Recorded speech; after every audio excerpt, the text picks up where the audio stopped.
আজকের গল্প মাধবীলতার nervous breakdown, কলমে লেখিকা সুমনা চট্টোপাধ্যায়। মাধবীলতা এখন ফোনে মেয়ের সাথে কথা বলছে। মেয়েকে ভিডিও কল করেছে মাধবীলতা। মেয়ে টুকটুকের সঙ্গে যখনই ফোনে কথা বলে মাধবীলতা তখন ভিডিও কলই করে। উদ্দেশ্য একটাই, ভিডিও কল করলে মেয়ের মুখ, মেয়ের ঘর সংসার কিছুটা হলেও দেখতে পারে মাধবীলতা। কথা বলার সময় যতটা সম্ভব ভানু গোয়েন্দার মতো চোখ দিয়ে মেয়েকে খুঁটিয়ে জরিপ করে মাধবীলতা। বাকিটা বুঝে শুনে নেবার জন্য আমি আছি। জহর অ্যাসিস্ট্যান্ট। ইস, তাই বলে কেউ যেন আমাকে জহর রায় ভেবে বসবেন না। আমার নাম শ্রী বিকাশ ঘোষ। আমি সাদামাটা একজন সরকারি কর্মচারী, নবান্নতে চাকরি করি। একবার সারাদিন ইঁদুরের ভয়ে চেয়ারের ওপর পা তুলে বসেছিলাম। আমার স্ত্রী আরশোলা দেখলেও ভয়ে চেঁচিয়ে বাড়ি মাথায় করে। পিস্তল দেখলে আমরা স্বামী স্ত্রী দুজন লড়াই করব না খাটের তলায় লুকোবো সেটা আশা করি কারো বুঝতে বাকি নেই। আমার স্ত্রী মাধু যেমন ভানু গোয়েন্দা, আমি ঠিক তেমনই তাকে সাধ্যমতো অ্যাসিস্ট করি। এক প্রকার নিরুপায় হয়েই তা করতে হয় বই কি। টুকটুকের সাথে যখনই কথা বলে মাধু, আমি তখন খুব সন্তর্পণে আর চোখে মিটমিট করে তাকাই। কারণ কখন বেফাস কিছু মাধুর চোখে পড়ে যায় তখন তো আমাকে সে পাগল করে দেবে। সারা রাত আমি ঘুমোতে পর্যন্ত পারবো না। অগত্যা ঘুমের ভান করে মটকা মেরে পড়ে থাকতে হয়, কারণ যে জেগে ঘুমায় তাকে জাগানো অসম্ভব। টুকটুক আমার বাড়ির পাশে এই উপেন ব্যানার্জি রোডে থাকে না। বস্তুতপক্ষে টুকটুক এই কলকাতা, পশ্চিমবঙ্গ অথবা ভারতবর্ষেই থাকে না। টুকটুক থাকে সেই সুদূর কানাডায়। শ্বশুর বাড়িতে কয়েক মাস সংসার করার পর এই মাত্র 1 মাস হলো সে কানাডায় গেছে। কানাডায় আমাদের মেয়ে তার স্বামীর দ্বারা অত্যাচারিত হলে আমরা তো আর কয়েক মিনিট বা 2-1 ঘন্টার মধ্যে সেখানে পৌঁছে যেতে পারি না। প্লেনে টিকিট কাটা থেকে শুরু করে সে দস্তুর মতো কয়েকটা দিনের ব্যাপার। অতএব আমাকে অতিষ্ঠ করে তোলা ছাড়া মাধুর আর দ্বিতীয় কোনো উপায় নেই। টুকটুক আমাদের একমাত্র সন্তান। সন্তান সবসময় তার বাবা মায়ের আদরের ধন। বিশেষত মেয়ে সন্তানের প্রতি বাপ মায়ের আকুলতা একটু বেশি মাত্রায় থাকে। নারী স্বাধীনতার উন্মেষ ঘটেছে ঠিকই, কিন্তু তাই বলে বধূ হত্যা, ধর্ষণ এসব তো আর বন্ধ হয়ে যায়নি। কিন্তু আমাদের টুকটুক তো আর তেমন অবলা নয়। অভ্রকে সে নিজে পছন্দ করে বিয়ে করেছে। দুজনে মিলে সিদ্ধান্ত নিয়েই তারা কানাডায় গেছে। আমার কথা হচ্ছে, মেয়ে যদি জামাইয়ের বিরুদ্ধে নিজে থেকে কোনো অভিযোগ না জানায় তাহলে আমি মাথা খারাপ করব কেন? কিন্তু মাধবীলতার মনস্তত্ত্ব সমস্ত যুক্তিতর্কের ঊর্ধ্বে। তাকে বোঝায় কার সাধ্য? যেদিন প্রথম আমি মাধবীলতার প্রেমে পড়েছিলাম সেই দিনই বন্ধুরা আমাকে সাবধান করেছিল, ওই মেয়ের থেকে নিজেকে দূরে রাখ বিকাশ, খবরদার ওর ওই সুন্দর মুখের প্রেমে পড়ে যাস না।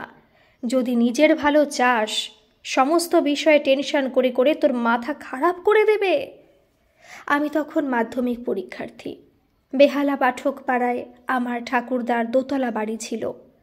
বাবার জেঠু যুক্তি করে বাড়তি আয়ের আশায় একতলার খানিকটা অংশ মাধবীলতার বাবা অনিমেষ ভক্তকে ভাড়া দিয়েছিলেন। ক্লাস 7-এর ছোট্ট মাধবীলতাকে নিয়ে কাকাবাবু ভাড়া এসেছিলেন। আমি বন্ধুদের দিকে সন্দিগ্ধ চোখে তাকালাম, কারণ মাধবীলতার সঙ্গে তখন আমার পূর্ব রাগ চলছে। আমি তার দিকে তাকিয়ে হাসলে সে সলজ্জ ভঙ্গিতে চোখ নামিয়ে নেয়। এর মধ্যে তাকে একদিন ডেকে কয়েকটা কথাও বলেছি, ওস্তাদি করেই বলেছি। ভেবেছিলাম কথাটা বলার জন্য মা বড়মার কাছে পিটুনি খেতে হবে। যাই হোক, ভগবান রক্ষে করেছিলেন যে আমার প্রস্তাবে তখন মাধু রাজি হয়নি। সেটা তো ওর ওই ভীতু ভীতু স্বভাবের জন্যই। আমি তাকে বলেছিলাম, জামা কাপড়গুলো তুমি ছাদে গিয়ে দিয়ে আসতেও পারো, ছাদটা খোলা মেলা, রোদে হাওয়ায় জামা কাপড় তাড়াতাড়ি শুকোবে। উঠোনে তেমন রোদ আসে না, কেমন একটা ছাওয়া ছাওয়া। মাধবীলতা তার জামা নিংড়ে সেটা ঝাড়তে কয়েক ফোঁটা জল আমার কপালে আর গালে এসে পড়ল। মনে হয়েছিল মন্দিরে ঠাকুরমশাই যেন শান্তির জল ছেটালেন। আমি উত্তরের প্রতীক্ষা করছিলাম। মাধবীলতা বলল, তুমি তো খুব পাকা ছেলে, এসব বড়দের ব্যাপার তাও জানো না বুঝি? কাকিমা জেঠিমা দুজনেই এসে মাকে বলে গেছে ছাদে যেন আমরা না যাই, আর তুমি কিনা দুম করে এসে আমায় ছাদে যেতে বলে দিলে। আমি আমতা আমতা করে বললাম, ও তাই, আমি তো এসবের কিছু জানি না। ঠিক আছে, আমি মার বড় মাকে বলবো। মাধবীলতা বেশ গিন্নিবান্নির মতো মুখ করে বলেছিল, থাক বাবু দাদা, তোমার আর এত উপকার করতে হবে না, আমাদের এই উঠোনই ভালো। বৃষ্টি এলে ঝট করে জামাকাপড় সব তুলে ফেলা যাবে। তাছাড়া মা বাড়িতে একা থাকে, আমি থাকি স্কুলে আর বাবা অফিসে। সংসারের সব কাজ সেরে ওই জামাকাপড়ের বোঝা নিয়ে 3 তলা সিঁড়ি ভাঙতে মায়ের কষ্ট হবে না? তোমাদের ওই এক দোষ জানো তো, তোমরা ভাবো মেয়েরা বাড়িতে শুয়ে বসে থাকে, তাদের যেন কোনো কাজ নেই। একটা সামান্য কথার যে এত বিস্তারিত উত্তর হয় সেটা আমার অজানা ছিল। অফিস থেকে ফিরে বাবা আর জেঠুকে প্রায়শই মা আর বড় মাকে উদ্দেশ্য করে কথাটা বলতে শুনেছি বটে, ঘরে বসে কি করো সারাদিন? কিন্তু মা অথবা বড় মাকে এর প্রত্যুত্তর দিতে আমি কখনো শুনিনি। হাওয়ায় হাওয়ায় একটা কথা কানে আসতো বটে যে নারী স্বাধীনতা আসছে, মেয়েদের চুপ থেকে কথা শোনার দিন শেষ। তাই বলে যে কথা আমি ঘুণাক্ষরেও উচ্চারণ করিনি, তার দায় কেন নেব আমি? বললাম, মা কাকিমারা আলস্যে দিন কাটান, এ কথা আবার আমি কখন বললাম? মাধবীলতা ভ্রু কুঁচকে বলল, মানলাম সে কথা তুমি বলনি, কিন্তু ছাদে গিয়ে জামাকাপড় দিতে বলেছ তো, বৃষ্টি এলে ভিজে একসা হবে না? বললাম, এখন তো বেশ রোদ। মাধবীলতা বলল, রোদের মধ্যেও বৃষ্টি চলে আসে, ওই যে কি একটা বলে না, তখন নাকি শিয়াল কুকুরের বিয়ে হয়। বিয়ে শব্দটা শোনা মাত্র বুকের মধ্যে সানাইয়ের সুর শুনতে পেলাম। সে শিয়াল কুকুরের হোক আর মানুষেরই হোক, তা দুটো জীবনের একসাথে পথ চলার অঙ্গীকার বই তো আর কিছু নয়। দাঁত বের করে হেসে বললাম, ঝড় বৃষ্টি হবার আগে তো মেঘ করবে। ও আমি তোমাকে সব বুঝিয়ে দেব, ভূগোল বইতে পড়েছি কোন মেঘে বৃষ্টি হয়। কে আমার মহাজ্ঞানী এলেন রে! হাওয়া অফিস বলতে পারে না কোন দিন বৃষ্টি হবে, যা বলে ঠিক তার উল্টোটা হয়, আর তুমি কিনা ক্লাস 10 অবধি পড়ে সব শিখে ফেলেছ। বলেই মাথার চুল ঝাঁকিয়ে কলস্বরা নদীর মতো মাধবীলতা হেসে উঠেছিল।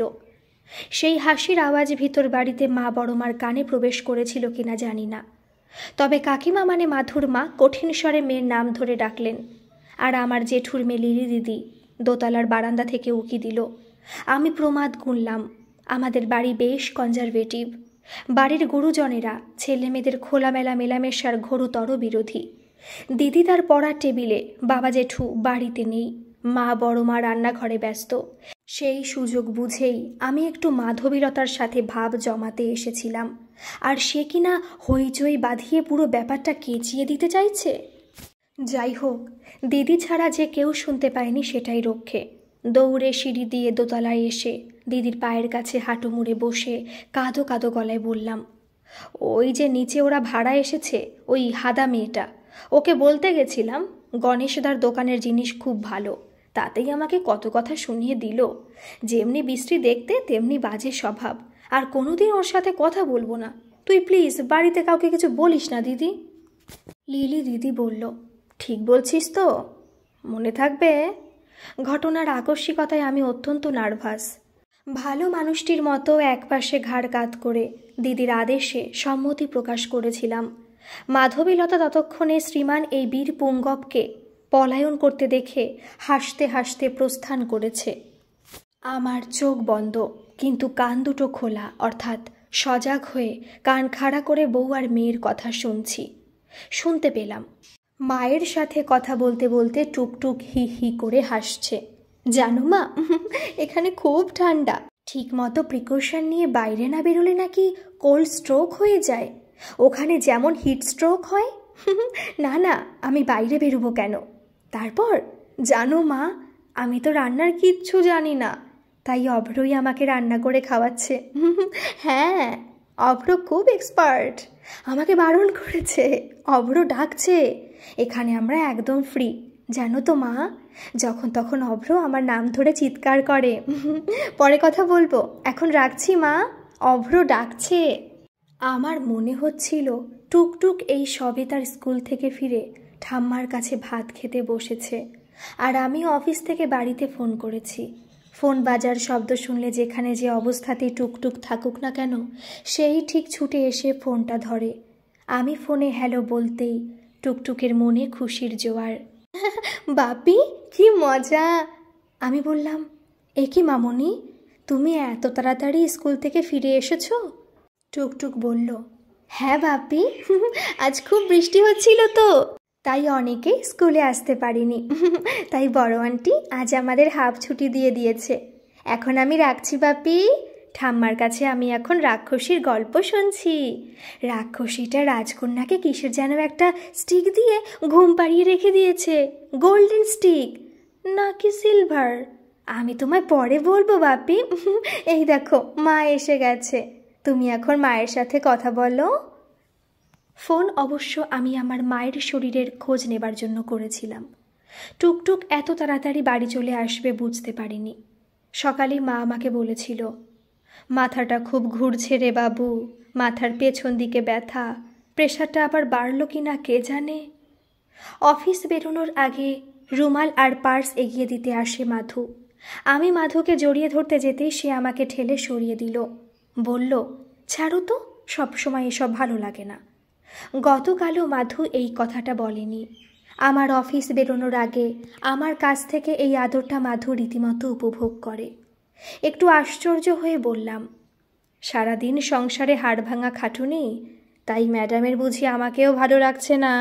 কথাটা বললাম কারণ সংসারে খাটুনির কথা আমার মুখ থেকে শুনলে মাধু প্রচ্ছন্ন গর্ব অনুভব করে। মাধুর মুখে খুশি রেখা ফুটতেই তার গালে টপাস করে চুমু খেলাম।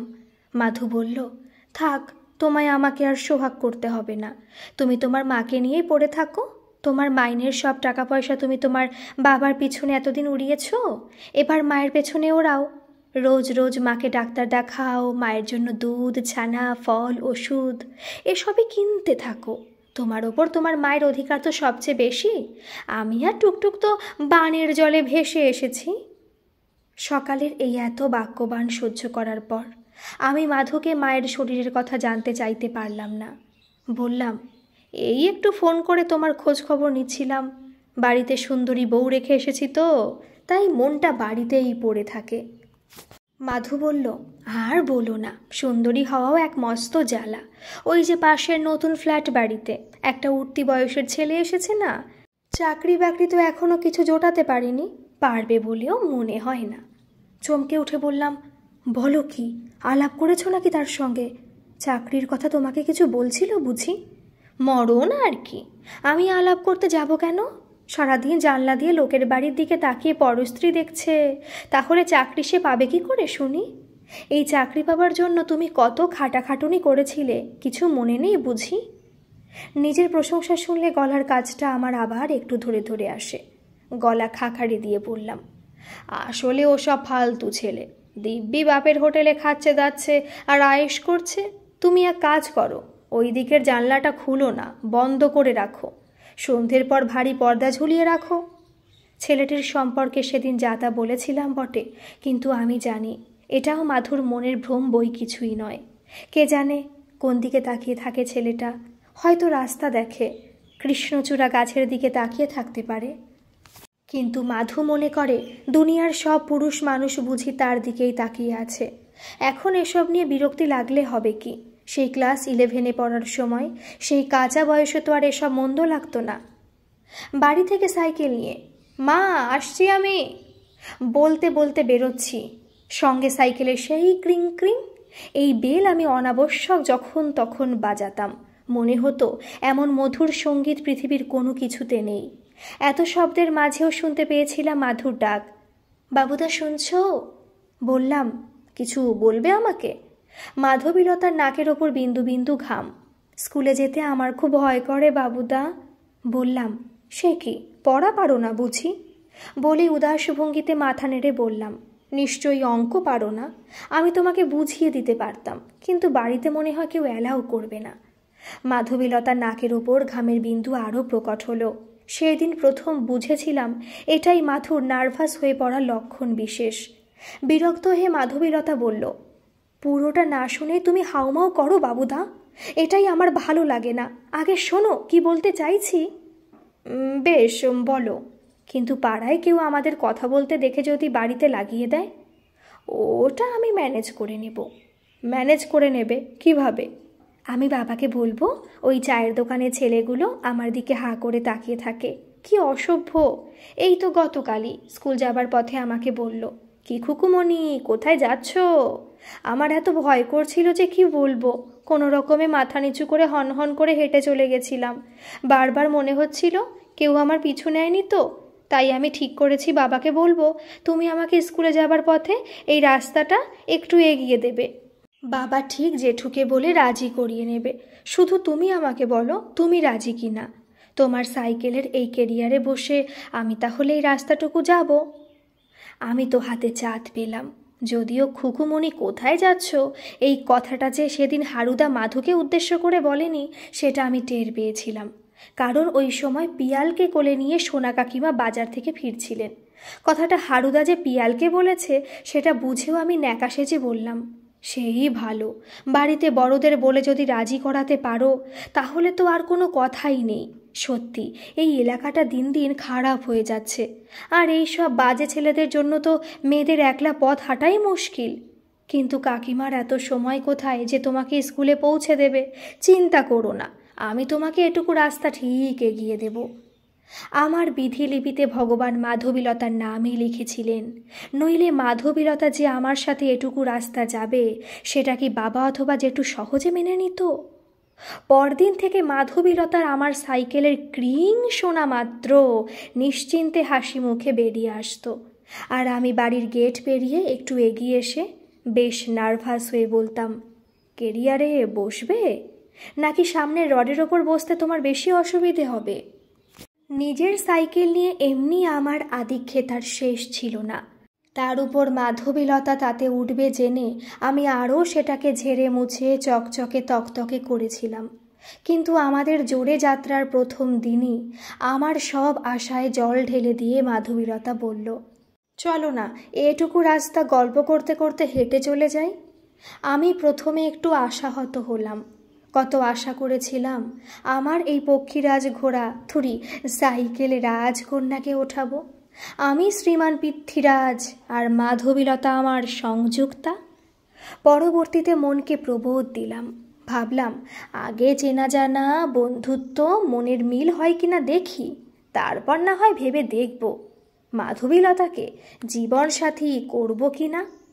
আমাকে অন্যমনস্ক দেখে মাধবীলতা বলল, পা চালিয়ে চলো, চায়ের দোকানটা তো সামনেই। কিন্তু চায়ের দোকানের সামনে আসতেই হারুদা চা ছাকতে ছাকতে নিজেই চেঁচালো, ভাড়াটের মেয়েকে পৌঁছে দিচ্ছিস বিকাশ? সত্যি তুই খুব বড় মনের ছেলে রে। হারুদার কথা শুনে ভোলাদা প্যাকালদা সবাই মিলে শিয়ালের মতো খ্যাক করে হেসে উঠল। অপমানে আমার কান মাথা সব গরম হয়ে উঠছিল। আমি দাঁড়িয়ে পড়তেই মাধবীলতা আমাকে কনুই দিয়ে গোত্তা মারল। আমি সেটা উপেক্ষা করে হারুদার দিকে তাকিয়ে বললাম, বাবা বলেছেন আমায় মাধবীলতাকে সাইকেল করে এগিয়ে দিতে। মাধবীলতা সাইকেলে উঠতে চাইল না, তাই হেঁটে যাচ্ছি। কেন বলো তো, তোমার কি এতে কোনো আপত্তি আছে?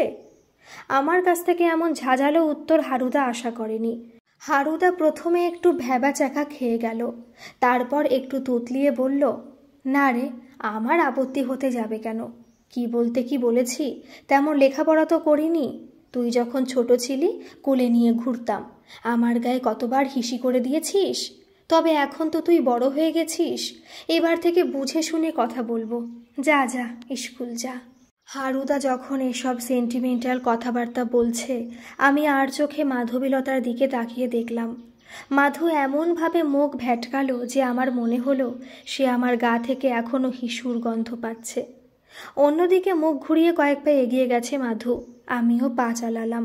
অতীতকে ভুলে আগামীর হাত আমায় ধরতে হবে। মাধবীলতার কাছাকাছি পৌঁছতেই ও বলল, কি দরকার ছিল লোকটার কথার উত্তর দেবার? সব কথার যে উত্তর দিতে নেই কথাটা কোনোদিন শোনোনি বুঝি? বললাম। মাথাটা কীরকম গরম হয়ে গিয়েছিল। মাধু বলল, বাবা বলেন, জীবনটা হলো দাবা খেলার মতো। মাথা ঠান্ডা রেখে ভেবেচিন্তে ধীর স্থির হয়ে যে চাল দিতে পারে, জিত তারই হয়। হার জিত নিয়েই তো জীবন মাধবীলতা। সব সময় কি জেতা যায়? মাঝে মধ্যে হেরে যাওয়াটাকেও তো মেনে নিতে হয়। মাধু বলল, সেজন্যই তো বললাম, সব কথার উত্তর না দিয়ে চুপ হয়ে যেতে হয়। আর তোমায় আসতে হবে না, এবার আমি নিজেই চলে যেতে পারবো। রাস্তায় আমাদের একসাথে যেতে দেখে বন্ধুরা অনেকে ঈর্ষান্বিত হয়ে বক্রোক্তি করতে ছাড়ত না। ইস, আমাদের যদি এরকম একটা নেকুপুসু মার্কা ভাড়াটিয়ার মেয়ে জুটত রে! আমি সেসবে কান দিইনি কোনো দিন। মাধবীলতার এই কথা আমি আজও মেনে চলি।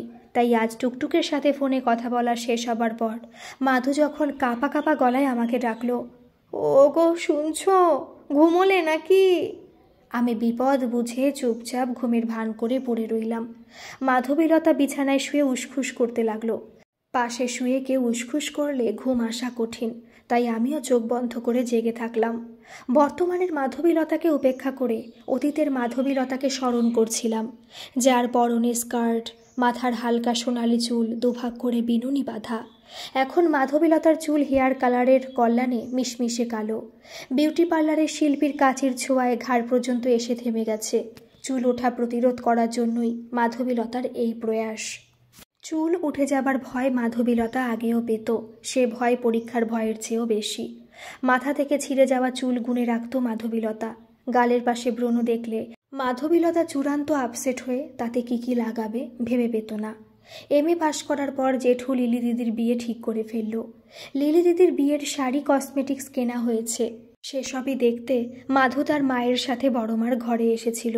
চলে যাবার সময় মাধু আমাকে বলল, একবার আমাদের ঘরে আসবে বাবুদা, দুটো অঙ্ক কিছুতেই পারছি না, একটু দেখিয়ে দেবে?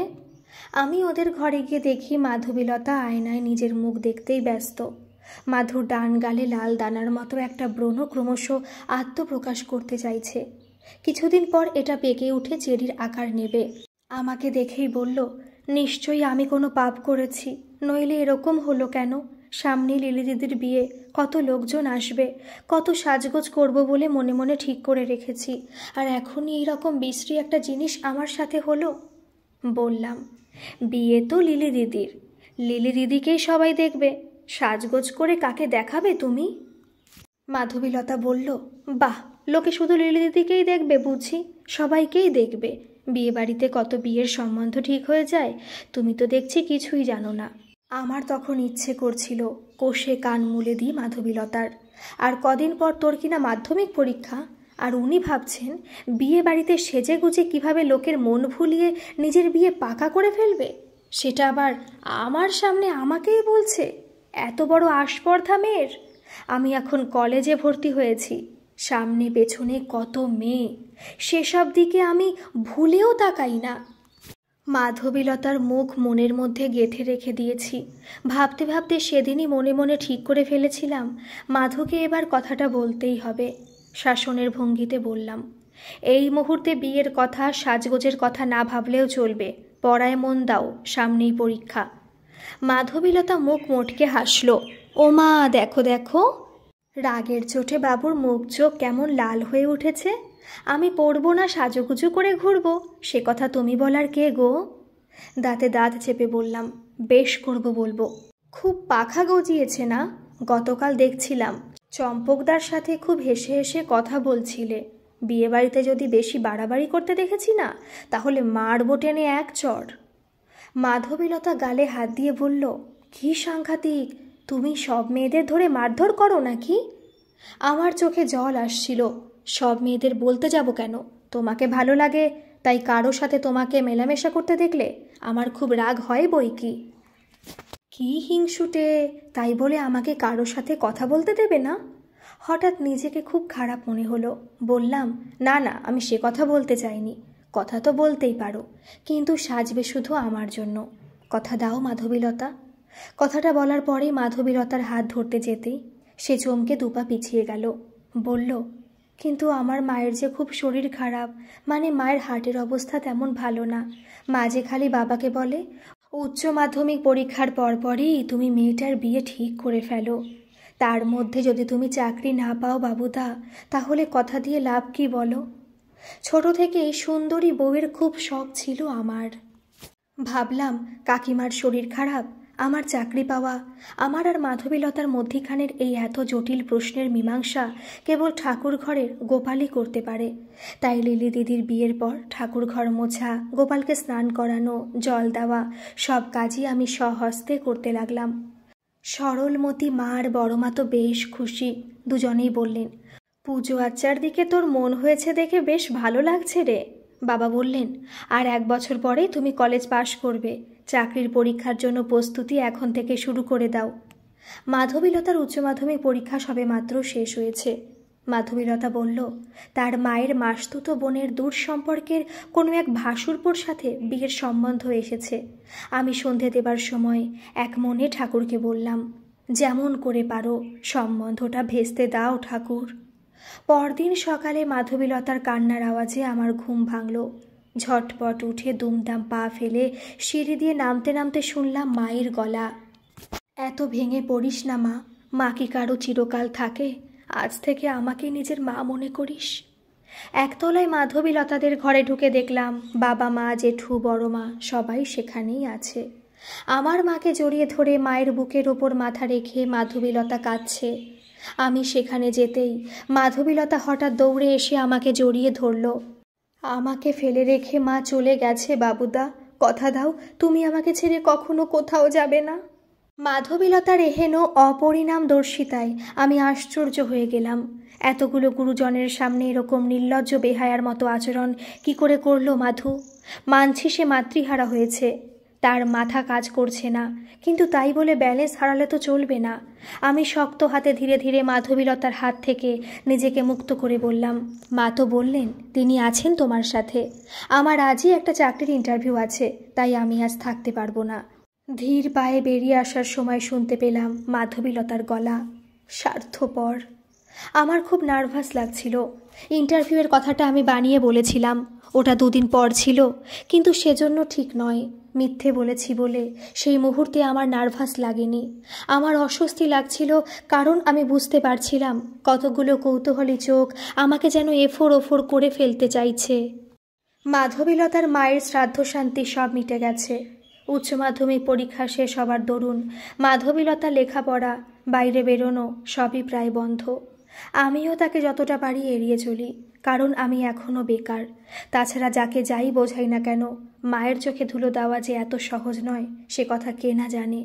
শুধুমাত্র মায়ের অকাল মৃত্যুর জন্য কাতর হয়ে মাধু যে হঠাৎ ওভাবে এসে আমাকে জড়িয়ে ধরেনি, একথা মায়ের মনে কঠিন খোঁচা হয়ে বিঁধে আছে, সেটা আমি মায়ের দৃষ্টি দেখলেই বুঝতে পারি। আমি তো আজকাল আর মায়ের চোখের দিকে তাকাতেই পারি না। মাধবীলতা এখন একতলায় থাকে কম। মার বড় মার কাছে বসে মাধবীলতা চিংড়ির খোসা ছাড়ায়, মোচা কাটে। কতটা তেল দিয়ে ময়ান দিলে লুচি পরোটা টানটান হয় না, এই সবই এখন তার শিক্ষার বিষয়বস্তু। তবে রেজাল্ট বেরোনোর আর বিশেষ তেমন দেরি নেই। তারপর তার বিয়ে ভর্তির প্রক্রিয়া শুরু হবে। লাইন দিয়ে ফর্ম তোলা থেকে শুরু করে সে অনেক ঝক্কির কাজ। তাই মাধবীলতার বাবা মেয়েকে বলেছেন, কলেজ খুলে গেলে তো আর অন্যদিকে সময় দিতে পারবে না, তাই বৌঠানদের কাছে বসে রান্নাবান্নার কাজে এখনই হাত পাকিয়ে নাও। মাধবীলতা কুটনো বাটনা সবই শিখেছে। লুচি সে গোল করে বেলতেও পারে, কিন্তু সেটাকে গরম তেলে ছাড়ার সময় যত বিপত্তি উপস্থিত হয়। মাধবীলতা অসম্ভব নার্ভাস হয়ে পড়ে। মাধুর মনে হয় রান্না মানেই হলো আগুন নিয়ে খেলা, রান্না করতে গেলে হাত পুড়বেই, কাজেই ওই কর্মটি সে কিছুতেই করতে পারবে না। কিন্তু তখনকার দিনে রান্না করতে পারবো না বলে এত সহজে পার পাওয়া যেত না। লেখাপড়া করো আর জঙ্গলে গিয়ে বাঘ শিকার করো, রান্না তোমাকে করতেই হবে, এই ছিল মেয়েদের প্রতি সমাজের দৃষ্টিভঙ্গি। পুরুষ মানুষ তো আর হেসেল সামলাতে পারে না। এই ঘটনা তখন চুরি করার চেয়েও বেশি নিন্দনীয় ছিল। সাধারণ গেরস্থ ঘরে ঠিকই কাজ করার লোক থাকে বটে, কিন্তু রাঁধুনি রাখার কথা কেউ ভাবতেই পারে না। মাধবীলতাকে মা একদিন তেলের মধ্যে মাছ ছাড়তে হুকুম করলেন। আমি ঠিক সে সময় রান্নাঘরের পাশ দিয়ে যাচ্ছিলাম। আমাকে দেখে তার চিৎকার দ্বিগুণ হলো। বড়মা তখন সবে স্নানে ঢুকেছেন। স্নানঘর থেকে বড়মা চেঁচিয়ে বললেন, বাড়াবাড়ি করিস না ছোট, পরের মেয়ে তেমন ছ্যাঁকাপোড়া খেলে সব দোষ তোর ওপরেই পড়বে। আমি জলের জগ নিয়ে কেটে পড়ার উপক্রম করতেই মা আমার জামার কলার খামচে ধরলেন। বড়মাকে উদ্দেশ্য করে বললেন, তুমি চিন্তা করো না দিদি, সব ঠিক আছে। আমি থতমত খেয়ে বললাম, আমাকে ছাড়ো মা, আমাকে এখন একটু পল্লবদের বাড়িতে যেতে হবে। মা আমার কথার উত্তর না দিয়ে মাধবীলতাকে ডাকলেন, এই মাধু, এদিকে আয়। মাধবীলতা তখন তার হাতের চেটো উল্টে পাল্টে দেখছে। যদিও দূর থেকে দেখে স্পষ্টই বুঝলাম মাধুর এতটুকু কিছুই হয়নি। মা ডাকতেই আমার দিকে চোরা চাহনিতে কটাক্ষ হেনে মাধু মায়ের পাশে এসে দাঁড়ালো। আদুরে গলায় বলল, কি বলবে বলো। মা মাধবীলতার কানে হাত দিলেন। বলবি তো তুই মাধু, আমার ছেলেকে দেখলেই তো চাচানির মাত্রা বাড়ছে, আরও অনেক কিছুই চোখে পড়ছে আমার। সেসব পরে বললেও চলবে, আগে আমাকে বল কি ব্যাপার তোদের। আমি ভয় পেয়ে বললাম, কিছু না মা, তুমি একটু বেশি বেশি ভাবছো। জানোই তো মাধুর মাথায় একটু ছিট আছে, সবসময় একটু হাই হয়ে থাকে। আমরা দুজন খুব ভালো বন্ধু মা। মা গম্ভীরভাবে বললেন, তোরা পরস্পরকে সুখে দুঃখে পাশে থাকার কথা দিয়েছিস? আমি তুতলিয়ে বললাম, মানে কি বলতে চাইছো মা? আমি যে কিছুই বুঝতে পারছি না। এতক্ষণে মাধুর আমার ওপর অভিমান হয়েছে। মায়ের আঁচলের খুঁট নিজের বুড়ো আঙুলে জড়িয়ে বলল, থাক না কাকিমা, তোমার ছেলে যখন স্বীকার করতে চাইছে না, তখন জোর করে তার মুখ দিয়ে কিছু বলিয়ে নেবার কোনো মানে হয় না। কারো ভালোবাসা কি জোর করে পাওয়া যায়? এখন হয়তো বাবুদার আর আমাকে ভালো লাগে না। মায়ের মাসতুতো বোনের সে ভাসুরপো বাবাকে বলেছে মায়ের বাৎসরিক সব কাজকর্ম মিটে গেলে তখনই সে বিয়ে করবে। 1 বছর অপেক্ষা করতে তাদের কোনো আপত্তি নেই। আমার বুকের মধ্যে ব্যথারা সংকুচিত হয়ে নীরব থাকলো। মা আমার পিঠে হাত বুলিয়ে দিয়ে বললেন, কেন রে, আমার ছেলের জন্য আরও 2-3 বছর তুই অপেক্ষা করতে পারবি না? ততদিনে তোর কলেজ পাশ করা হয়ে যেত, ওটাও তো দরকার। আমি বাবুর বাবাকে বলবো তোর বাবার সঙ্গে কথা বলতে। মেয়েদের সর্বশেষ যুক্তি হলো, আমি জানি না। সেদিন মাধুও ঠিক ওই কথাটাই বলে আমাদের সামনে থেকে পালিয়েছিল। বাবার আশ ভারী মানুষ, বেকার ছেলের বিয়ের প্রস্তাব বাবা কিভাবে নেবেন, কি করেই বা সেই কথাটা মাধবীলতার বাবাকে বলবেন, আমি কিছুই বুঝতে পারছিলাম না। মনে হচ্ছিল পুরস্কার স্বরূপ আমাকেই না বাবা প্রহার করে বসেন। মাধু চলে যাবার পর আমি মাকে বললাম, কথা বলতে হয় কাকাবাবুর সাথে তুমি কথা বলো মা, বাবাকে এখনই এসব ব্যাপারে কিছু জানিও না। আমার চাকরি পাওয়া পর্যন্ত অপেক্ষা করো। মা বললেন, আচ্ছা বেশ, তাই হবে। মাধুর বিয়ে পরীক্ষার রেজাল্ট বেরোনোর আগেই আমি রাজ্য সরকারি চাকরি পেয়ে গেলাম। চাকরি পাওয়ার খবরটা মাধুকে দিয়ে বললাম, এত সুন্দর একটা খবর দিলাম, আমাকে প্রাইজ দিতে হবে। মাধু বলল, প্রাইজ তো আমরা দুজনেই পাবো। কাকিমাকে খবরটা দিয়েছ? বললাম, না, তোমাকে প্রথম দিলাম, কারণ প্রথম পুরস্কারটা তুমি আমায় দেবে। বলে মাধুকে আর কিছু বলার সুযোগ না দিয়ে আমি তাকে জড়িয়ে ধরে গভীরভাবে চুম্বন করলাম। মাধবীলতা ছটফট করে উঠতেই আমি তাকে ছেড়ে দিয়ে বললাম, শৈবাল যে বলেছিল দারুণ লাগবে, তোমার তেমন কিছু লাগেনি বুঝি? আমি ছেড়ে দিতেই আঙুল দিয়ে মাধু তার ঠোঁট পরীক্ষা করলো। তারপর আমার চোখের সামনে আঙুলটা নেড়ে বলল, দেখেছো, এমন করে কামড়ে ধরেছিলে যে একেবারে রক্ত বেরিয়ে গেছে। কী গো তুমি? কাকিমা অথবা বড়মা জিজ্ঞেস করলে কি বলবো আমি? বুঝতে পারছিলাম প্রথম চুমু তো, তাই সঠিকভাবে কাজটা করতে পারিনি। মাধুর আসলে তেমন ভালো লাগেনি। ভালো লাগলে 1 ফোঁটা রক্ত বেরোনোটা কোনো মন খারাপের ইস্যু হতে পারে না। আমার একবার খেলতে গিয়ে পা কেটে অনেকটা রক্ত বেরিয়ে গিয়েছিল, কিন্তু খেলার আনন্দে মশগুল হয়ে ও সব ছোটোখাটো রক্তপাত অথবা ব্যথাকে আমল দিতাম না। তার চেয়ে পড়তে বসার সময় আমার মাথা অল্পেই ধরে উঠত। আমি মাধুকে আশ্বস্ত করে বললাম, এটা আমাদের প্রথম চুমু তো, তাই বোধহয় ঠিকঠাক করে হয়নি। সেজন্যই হয়তো নুন ছাড়া তরকারির মতো তোমার বিস্বাদ লেগেছে। এরপর এবার নিশ্চয়ই পারফেক্ট হবে। মাধু চোখ নাচিয়ে বলল, তাই নাকি? কিন্তু নেক্সট কিসটা বিয়ের পরেই করো। আমি দুর্বিনীত বালকের মতো মাথা নেড়ে বললাম, মোটেই না। বিয়ের আগে আমি আরও কয়েকবার তোমাকে কিস করব। বিয়ের আগে এসব করার মধ্যে আলাদা একটা মজা আছে। চুরি করে আম খাওয়ার মধ্যে যে বুক ঢিপঢিপ ফিলিংস আছে, ধরা পড়ে যাবার ভয় আছে, সেই অনুভূতিটা তো বিয়ের পর অনুভব করতে পারবো না। আমাদের বিয়ের কয়েকদিন আগেই লিলি দিদি তার ছেলেকে নিয়ে চলে এলো। লিলি দিদির ছেলে দুপুর হলে চুরি করে আচার খাচ্ছে। ওকে দেখলে আমার নিজের ছেলেবেলার কথা মনে পড়ে যাচ্ছিল। মামার বাড়ি ভারী মজা, কিল চড় নাই।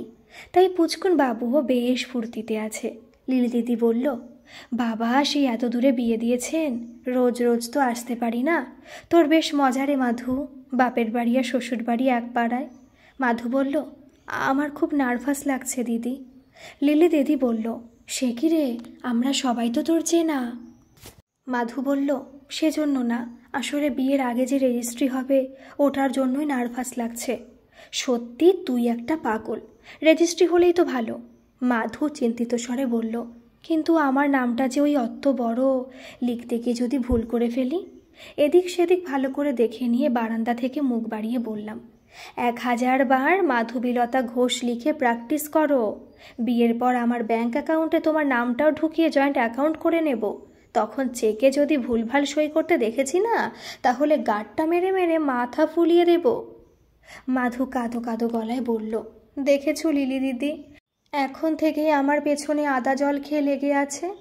লিলি দিদি হাসছিল, আর লিলি দিদিকে দেখে তার ছেলেও হাসছিল। 50 পেরোনো মাধবীলতা আমার গায়ে জোরে ঠেলা মারল। কি হচ্ছে কি? কখন থেকে ডাকছি, কোনো সাড়া নেই। আমার খুব কান্না পাচ্ছে গো।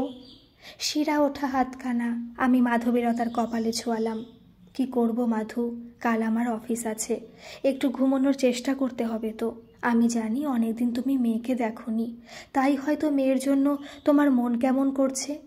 কিন্তু মেয়ে তো তার নিজের সংসারে ভালো আছে বলো, খুশিতে আছে। মেয়ের কি এখন তার মা বাপের কাছে থাকতে ভালো লাগবে? আমাদের বিয়ের পর তোমার বাবা যখন তার দেশের বাড়ি চলে গেলেন, তখন তুমি কতবার তাকে দেখতে গেছো বলো তো? সেখানে গেলেও তো 2 দিন থেকে নিজের বাড়িতে ফেরার জন্য হাঁপিয়ে উঠেছ, তাই না? এই বয়সে তো স্বামীর ভালোবাসায়, তার আদরের সোহাগে টুকটুক বেশি স্বাচ্ছন্দ্য অনুভব করবে। একটু বোঝার চেষ্টা করো। মাধু অনেক দিন পর আমার বুকের ওপর মাথা রেখে হাউমাউ করে কেঁদে উঠল। মেয়ে তো ঠিক তার ঠাম্মার মতোই অভিমানী আর চাপা। নিজের পছন্দেও বিয়ে করেছে, তাই মরে গেলেও অভ্র নামেও কিছু বলবে না।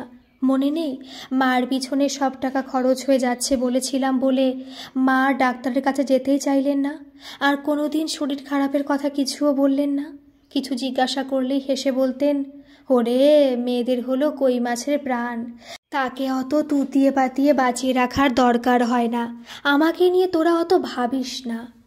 মাধবীলতার কথার ফাঁকে আমার মনে পড়ছিল সেই ভয়াবহ সকালটার কথা।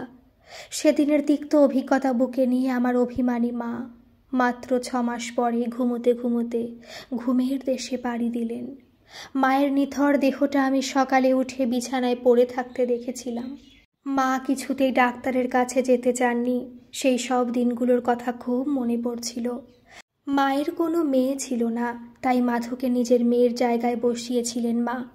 কিন্তু মাধু আমাদের কোনো কিছুকেই তেমন করে আপন করে নিতে পারেনি।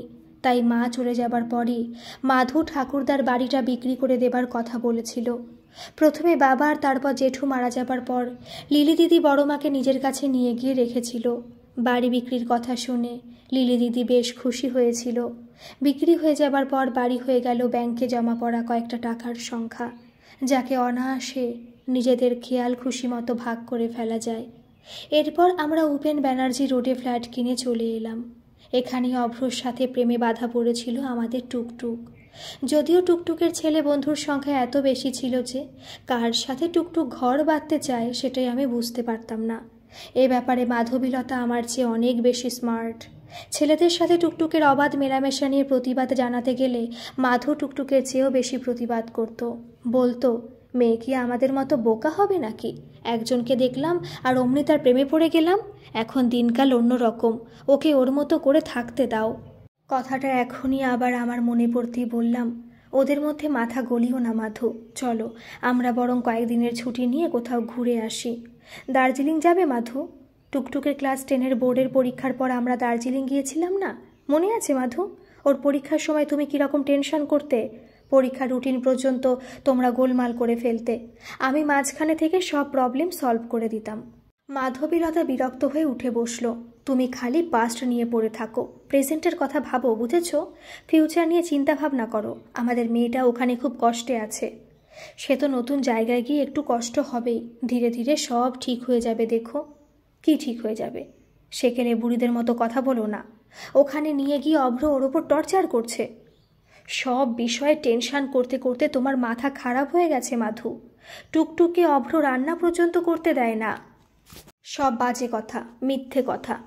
বলেই খেয়াল হলো মাধুর, ও তার মানে তুমি এতক্ষণ ঘুমের ভান করে শুয়েছিলে আর লুকিয়ে লুকিয়ে আমাদের কথা শুনছিলে।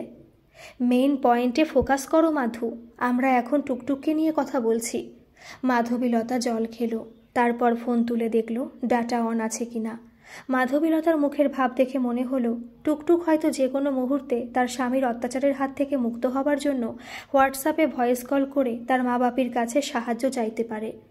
মাধবীলতার ভাবগতিক দেখে এবার আমার সত্যি ভয় করছিল, নার্ভাস লাগছিল। মাধবীলতা টুকটুকের গর্ভধারিণী। ও কি সত্যি অভ্রর বিরুদ্ধে তেমন কোনো প্রমাণ পেয়েছে নাকি? আজকের ভিডিও কলের সময় টুকটুকের গায়ে কি মাধু আঘাতের চিহ্ন দেখতে পেয়েছে? কিছুই তো খোলসা করে বলেনি এখনও। আমার অন্য মনস্কতার স্তর ভেদ করে মাধবীলতার গলা আমার কানে এলো। মেয়ে হি হি করে হেসে কি বলল না বলল তাতেই আমি ভুলে যাব? এতই সোজা? কত কষ্ট করে আমি ওর জন্ম দিয়েছিলাম, কিছু মনে পড়ে তোমার? বর্তমান আবছা হয়ে যাচ্ছে ক্রমশ। আমি আবার ফিরে যাচ্ছি সেই অতীতে। প্রায় মাঝরাতে পেইন উঠেছে মাধবীলতার। মাধু আমাকে ধাক্কা দিয়ে ডাকছে, মাকে ডাকো শিগগির, আমি আর পারছি না। ঘামে সমস্ত কিছু ভিজে গেছে মাধুর। তার ব্লাউজ সায়া সব ভিজে একসা হয়ে গেছে। আমি মা আর বড় মাকে ডেকে নিয়ে এলাম। অ্যাম্বুলেন্স ডাকলাম। ডাক্তারবাবু তো কাল সকালে মাধুকে ভর্তি করতে বলেছিলেন। কাল সন্ধ্যের আগে নাকি পেইন ওঠার কোনো সম্ভাবনা নেই। ডাক্তারবাবু তো তাই বলেছিলেন। অ্যাম্বুলেন্স আসার পর আমরা সবাই মিলে মাধবীলতাকে ধরাধরি করে স্ট্রেচারে তুলে অ্যাম্বুলেন্সে তুলে দিলাম। বড় মাকে বাড়িতে থাকতে বলে মা আমাদের সাথে অ্যাম্বুলেন্সে উঠে বসল। মাধুর কপালে হাত বোলাতে বোলাতে মা বলল, একটু কষ্ট তো করতে হবেই মা, মা হওয়া কি মুখের কথা? মাধু কান্না জড়ানো গলায় বলল, আমি বাঁচব তো মা, আর আমার সন্তান, এই পৃথিবীর আলো আমি তাকে দেখাতে পারবো তো? এত উল্টোপাল্টা ভেবো না মা, গোপালকে স্মরণ করো, তুমি আর তোমার সন্তান দুজনে সুস্থ থাকবে। মাধবীলতা দু হাত দিয়ে বিছানার চাদর খামচে ধরেছে। হে ভগবান, আমার সন্তানকে তুমি সুস্থ রেখো ঠাকুর। আমি দুহাত দিয়ে মাধবীলতার মুখের ওপর উড়ে আসা চুলগুলোকে সযত্নে সরিয়ে দিলাম। শান্ত হও মাধু, কি দেখেছো তুমি, বলবে তো? মাধবীলতা ধীর গলায় বলল, আচ্ছা, কদিন আগে টুকটুক বলছিল না ওখানে নাকি ঐশীও চাকরি নিয়ে গেছে? কে ঐশী? টুকটুকের ক্লাসমেট। অভ্র তো ওকেও পড়াতো। ইনফ্যাক্ট অভ্রকে বাড়িতে এসে পড়ানোর ব্যাপারে ওই তো প্রস্তাব রেখেছিল। অভ্র তো ঐশীর দাদার বন্ধু। ও আচ্ছা আচ্ছা, টুকটুক যাকে অ্যাশ বলে ডাকতো, কিন্তু তার তো বিয়ে হয়েছিল না? 2 বছর আগে আমরা তো গিয়েছিলাম ওই মেয়েটির বিয়েতে। তার বাবা তো বিশাল বিজনেসম্যান, ফ্যাক্টরি আছে শুনেছিলাম। হ্যাঁ, ঐশীর বিয়ে হয়েছিল তো।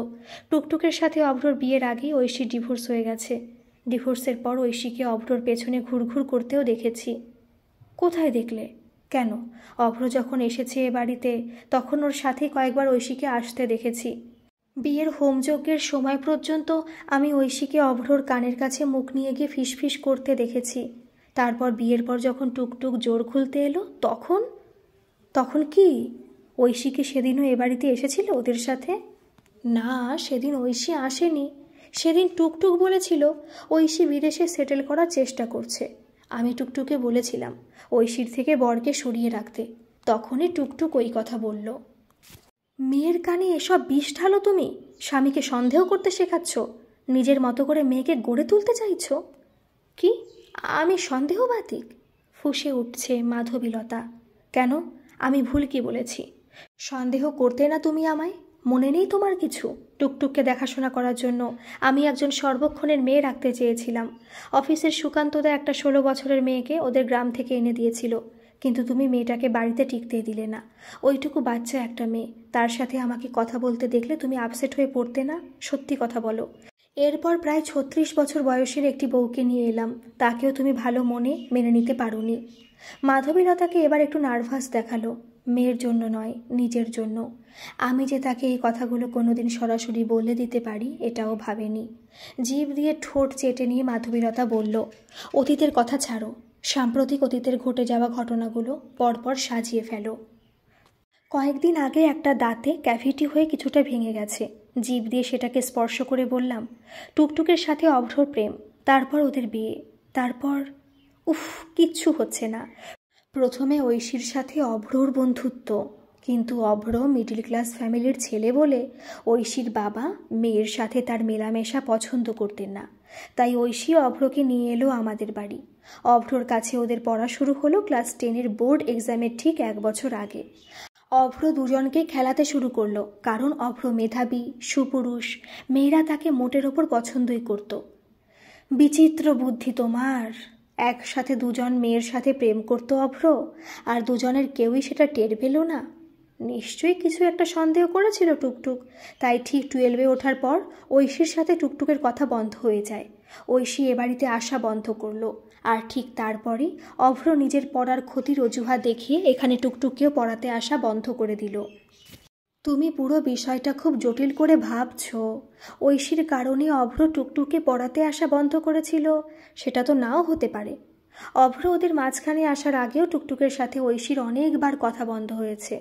তাছাড়া পাস্টের কথা ছাড়ো, এখন ওদের জীবনে ঐশী কোথায়? ঐশী ডিভোর্সের পর চাকরি নিয়ে কানাডায় গেছে, আর তার মাত্র কয়েক মাস পরেই অভ্র ঠিক কানাডাতেই বেটার অফার পেল। সবটাই তোমার মন গড়া কল্পনা মাধু। ওদের মধ্যে সম্পর্ক থাকলে অভ্র টুকটুককে নিশ্চয়ই বিয়ে করতো না, ঐশীকেই বিয়ে করত। আর ঐশী ডিভোর্সের পর যদি অভ্রর সাথে তার সম্পর্ক তৈরি হয়, তাহলেও ঐশীকে তখনই অভ্র বিয়ে করত। কানাডায় গিয়ে নিশ্চয়ই পরকীয়া করতো না। একটা কথা তুমি ভুলে যাচ্ছ বোধহয়, ঐশীর বাবা অভ্রকে পছন্দ করতেন না। সেক্ষেত্রে অভ্রকে বিয়ে করলে ঐশীর সম্পত্তি থেকে বঞ্চিত হবার ভয় ছিল, কারণ ঐশীর দাদা আছে। মেয়েকে বঞ্চিত করে তিনি সব সম্পত্তি ছেলেকে দিয়ে দিতে পারেন, এরকম একটা ভয় হয়তো ওদের মধ্যে কাজ করছিল। তাই ওরা চক্রান্ত করে এরকমটা করতেই পারে, তাই না? স্কুলে পড়ার সময় বন্ধুরা আড্ডা দিলে, হইচই করলে, তখনও মাধু এরকম চক্রান্তের গন্ধ পেত। মেয়েকে বলতো, বন্ধুদের এত বিশ্বাস করো না টুকটুক, যাতে তোমার রেজাল্ট খারাপ হয়। তাই ওরা তোমাকে ফালতু আড্ডায় এনগেজ রাখতে চাইছে, সবটাই ওদের কনস্পিরেসি।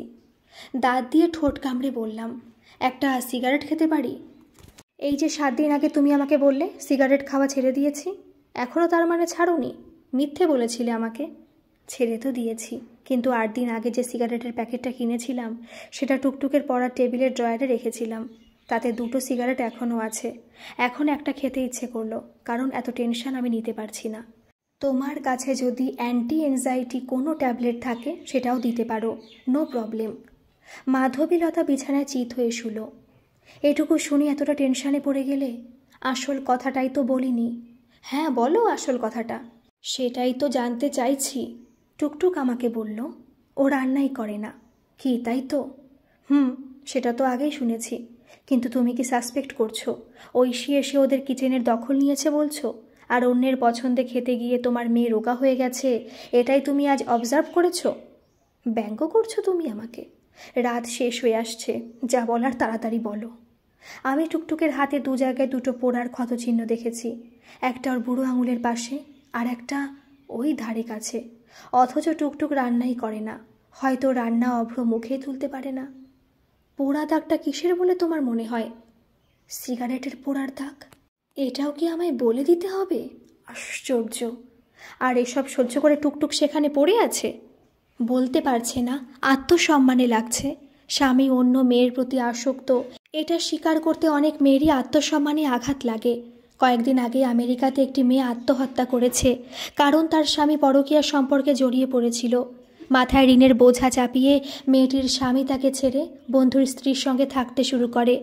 দেশে ফেরার টিকিটও মেয়েটি কেটে ফেলেছিল, কিন্তু লোকে যদি হাসাহাসি করে সেই ভয়ে সে শেষ মুহূর্তে সিদ্ধান্ত বদল করে, আত্মহননের পথ বেছে নেয়। খবরটা আমিও কাগজে পড়েছি। মেয়েটির একটি বাচ্চাও আছে। লোকটি বাড়ি করার জন্য ব্যাংক থেকে টাকা লোন নিয়েছিল। সেই ঋণের বোঝা স্ত্রীর ঘাড়ে চাপিয়ে বাচ্চাকে পর্যন্ত ফেলে দিয়ে সে চলে গিয়েছিল। তার অভিযোগ ছিল বাচ্চাকে নিয়ে মেয়েটি এতটাই ব্যস্ত থাকত যে লোকটির শারীরিক নিডের দিকটি অবহেলিত হচ্ছিল। মানুষ তার কামনা বাসনা নিবৃত্তির জন্য এরকম পশু হয়ে যেতে পারে? আমরা কি দিন দিন অসভ্য হয়ে যাচ্ছি? আদিম প্রবৃত্তি ভালোবাসার চেয়ে অগ্রাধিকার পাচ্ছে। এরা নিজেদের শিক্ষিত বলে বড়াই করে। আমরা দুজনেই এখন চুপ। দুজনের মনের জগতে ভাবনারা এখন কে কোথায় ডালপালা মেলতে চাইছে, আমরা বোধহয় সেটাই বোঝার চেষ্টা করছিলাম।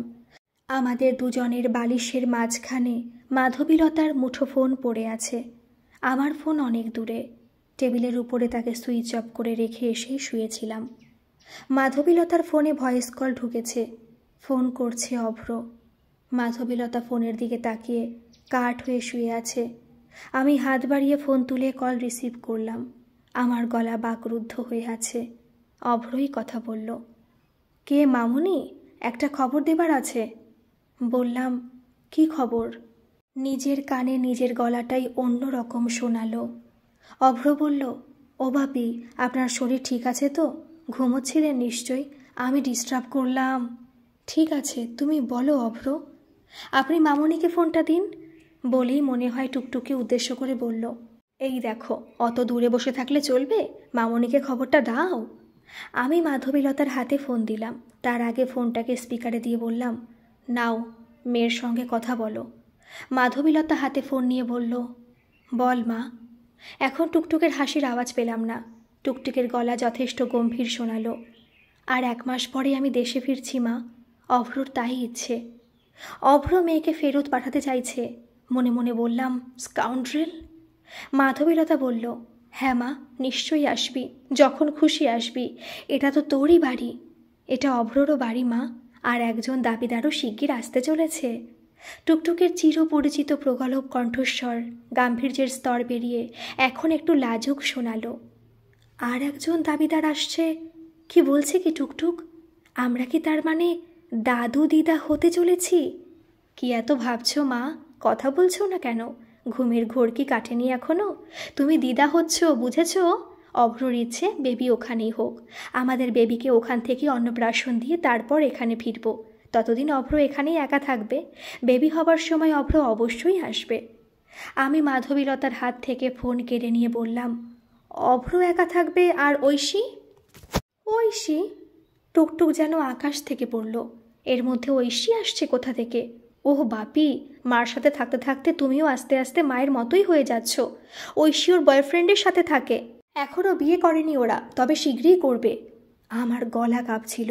মেয়ে কি সত্যি কিছু চাপতে চাইছে? কোনো রকমে বললাম, কিন্তু তোর হাতে পোড়া দাগটা কিসের? ওই পোড়া দাগটা তোর মা নিজের চোখে দেখেছে। যে মেয়ে কোনো রান্নাই করে না, তার হাতে ছ্যাঁকা লাগে কিভাবে? এতক্ষণে আমাদের মেয়ে তার পুরনো ফর্মে ফিরে এসেছে। বাপি, রান্না করি না মানে কি কিছুই করি না? আমি টোস্টারে ব্রেড টোস্ট করতে গিয়েছিলাম, তখন একবার ছ্যাঁকা খেয়েছি, আর একবার চিকেন রান্না অভ্রর কাছে শিখতে গিয়েছিলাম, তখন লেগেছে। একটু নিজের হাতে অভ্রকে কিছু করে খাওয়ানোর ইচ্ছে হয়েছিল। তোমরা সারা রাত ঘুমাওনি? এইসব বসে বসে ভাবছো বুঝি? এখনও ছোট ছোট ইস্যু নিয়ে মা তোমাকে এত জ্বালায় বাপি? মেয়ের কথা শুনে অপরাধীর মতো মুখ করে আমার দিকে তাকিয়ে আছে মাধবীলতা। তুমি মাকে আর একদম বেশি প্যাম্পার করো না বাপি। পরে কথা বলবো, এখন আমি ছাড়ছি। আমার মেয়ে ফুটফুটে একটি কন্যা সন্তানের জন্ম দিয়েছে। আমরা প্রত্যেকেই ভীষণ খুশি। তবে সবচেয়ে বেশি খুশি হয়েছেন অভ্রর মা। অভ্র নিজের একটি ভাই আছে, এমনকি অভ্রর পিসিরও একটি ছেলে। অভ্রর মা বলতেন, ভগবান আমার আশা পূর্ণ করেছেন। লক্ষ্মীবারে আমার বাড়িতে লক্ষ্মীর আগমন ঘটেছে।